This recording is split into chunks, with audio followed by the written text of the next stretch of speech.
Patricia Gaggio joins us in studio. How are you doing? I'm excellent. How are you? I'm doing well. And Patricia has been a very busy lady over the past little while, making your own documentary that's based on local content here in Montreal. Well, I can't call it a documentary because they're really only 6 minutes each. There's 3 videos of 6 minutes each, so I call them film shorts or video shorts. Or like mini docs, if you will. Mini documentaries. But yes, as you know, I've been working in fashion now for several years, and I have this unique opportunity to meet with fashion designers, go to their ateliers, and of course, go to the fashion shows. Yeah. And so over the years, I've realized that there's this kind of disconnect of what we see on the runway. I call it the fantasy of the runway versus the glitz and the glam. Exactly, versus the reality of their everyday lives. So this is why I decided to do these interviews and do this personal project. So in these mini docs, you interview Montreal designers, and we find out what you describe as a harsh reality that they experience.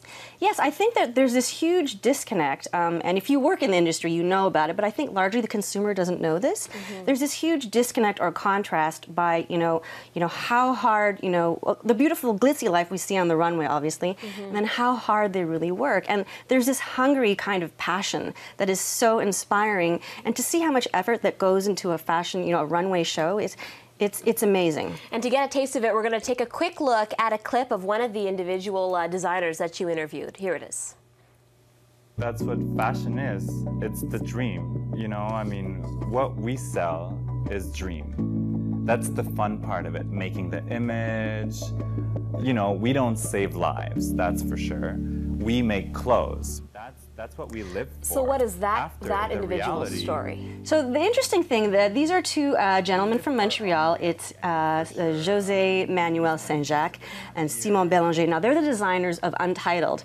Now if you know a little bit about Montreal fashion, they're kind of like the hot thing right now, the underground designer over the past few years. And they actually don't really make a lot of money, and we go through this in the video. And the interesting thing, I talk about sacrifice, all the sacrifices that all the designers have made to put on a fashion show, and they actually cut out their living expenses. So for a little while they were squatting with friends and moving around, and because they found it was more important for them to have a studio. So people are going and spending so much money for clothing that while these designers are squatting. Yes, they have. I call them the homeless designers. They're going to hate me for that. Unbelievable. But they have a home now, so they're doing well. Yeah. But yeah, the homeless designers, and we think that we have this illusion that designers are living in mansions and driving around in beautiful cars, but it's definitely not the case. Right. We're going to take another look at another short snippet from Patricia's mini doc. As an artist, the only way that you are an artist is if you show your work. It's a socially involved medium. Because, if you're an artist and you don't show your work, it's like writing in a diary and calling yourself an author. So is it that these designers, do they need funding? Do they need help? Or just sales? Well, they need all of those things, Camille, unfortunately. Well, this designer, Anastasia Lomanova, we can see here, she's an immigrant from the Ukraine. She moved to Canada as a teenager. And, she really started from nothing. And, she's been able to build a huge following. And yes, as you were saying, that, designers, they need money to put out a collection. And, they need, collection to sell clothes. So it's like this kind of, vicious circle. Now, Fashion Week is coming up here in Montreal, going on 25 years, and there was a recent article in La Presse talking all about the fact that, asking the question, is Fashion Week in trouble, and is it in any way connected to these kinds of stories? I think, well, this is a product, designer suffering is obviously a product of, there's no sales in Montreal for designers. So actually today, it's actually kind of timely that we're talking about these videos today.